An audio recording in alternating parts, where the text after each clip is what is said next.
Alright, so we're going to do the twisting sun salutation or sweet namaskar. And this is usually what I use for my beginners classes. You can modify it, make it easier, make it harder. It all just depends on you or the group. And I will first go through it just briefly and going with the breath so you can hear the breath with the movement. And then I'll go through the modifications. So that way if you don't feel comfortable with something, you're like, then you'll know what to do.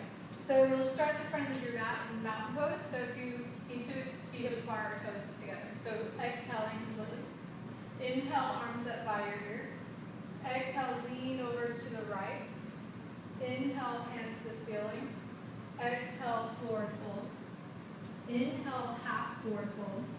Exhale, twisting right hand to the ceiling. Inhale, lower hands down. Exhale, forward fold.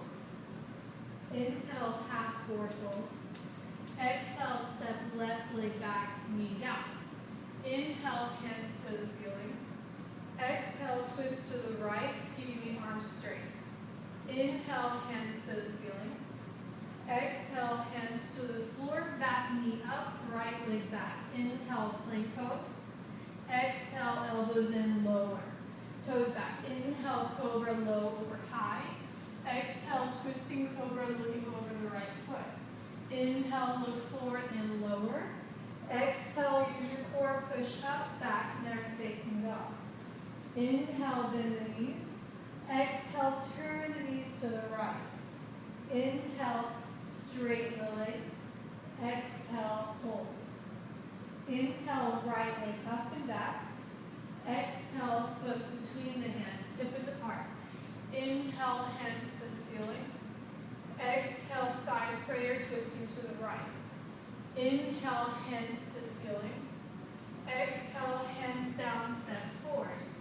Inhale, half forward fold. Exhale, forward fold. Inhale, overhead prayer. And then exhale, either mountain pose or you just immediately goes to the other side. So that was a little fast, sprinting, just showing briefly. You can slow it down however your natural breathing rhythm is. Okay, so the way you can modify these positions, when you go into your side bends, always you can drop the right hand to hip for more support. When you need to modify this twisting half forward fold, the higher you are, the easier it is. The more you bend your left knee, the easier it is. And if it's the shoulder or the tension right around here that bothers you, just do hand to hip instead. But keep your chest away from your hip. Most people have a tendency to curl in. You can look down. If your head is over here, not on top of your hands, you know you're not in the right spot. So head directly above the hands. And now when you step back, some people will need cushion for their knees. So folding the side of your mat over, having a blanket right there, so you know it's like you don't have to move anything, it's just there and ready for you. Also, the more you plant the top of your foot, the lighter the knees. So you can have the knee down, but lightly on the floor. When you go into your twist, this straight arm twist, make sure shoulders stay above your hips, belly pulled in and spinning to the right. So you're not leaning over, you're not just kind of sagging. When it comes time for your chaturanga, you can always drop the knees down to the floor first and then lower down from there.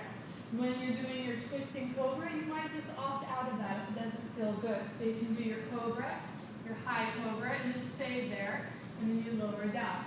Same thing when you push up, you can keep your knees on the floor. Coming back down facing dog. At that point, if you want to skip all the twisting down dog, three-leg down dog, just stay here. But most people are okay with doing this. There's a way sometimes that I do a harder class. I twist another version of twisting down dog. That will be the other video, the harder video. So when you step forward, you might need to drop the knees to the floor first and then swing the right foot forward. Doesn't make it, grab that ankle, swing it forward, and then you can pick up the back knee. So some people are a little wobbly when they do crescent, even with the feet width apart. So what I tell them is to drop the back heel and do warrior one pose instead. So when you lift up, some people will still choose to come down and just do side prayer with the heel down. Some people need to be higher and then just poke the hand, kind of like we did in the low lunge. And even still, some people might do more of a twist with the arms parallel to the floor. Now, regardless of what you're doing, when you're up like this, gazing forward is the easiest on the balance. When you're down like this, Gazing down is the easiest on the balance. And again, make sure you're not collapsing. Keep the belly in, spinning to the side. Some people will need more time in the transition from getting, from going down from your crescent pose into your forward fold. So instead of rushing that a little bit, you can just inhale back into your crescent or warrior one. Exhale, hands down, step forward. Inhale, half forward fold. Exhale, forward fold. Okay, and then inhale, come up. And of course, you can choose how you lower, how you lift. It's up to you. You don't have to do out to the sides. You might choose to stay back by your hips and then swing forward, so it's this less pressure on the back. You might even choose to round. You might round up and then take arms up to the ceiling. And then same thing when you're coming down, you might choose to do hands kind of at the chest, down to the floor. It's really whatever works for you. You're always listening to your body. So have fun with the twisting Surya Namaskar. You can add to it and build, kind of make a whole practice around it. Or you can just repeat, kind of make it more cardiovascular by just going. You can do anything you want, basically. It's not like it's a set in stone thing. It's just something I put together for the students that really like to do a lot of twisting postures. So have fun with it, enjoy, and I'll put the harder version up in maybe like a week or so. Thanks for watching.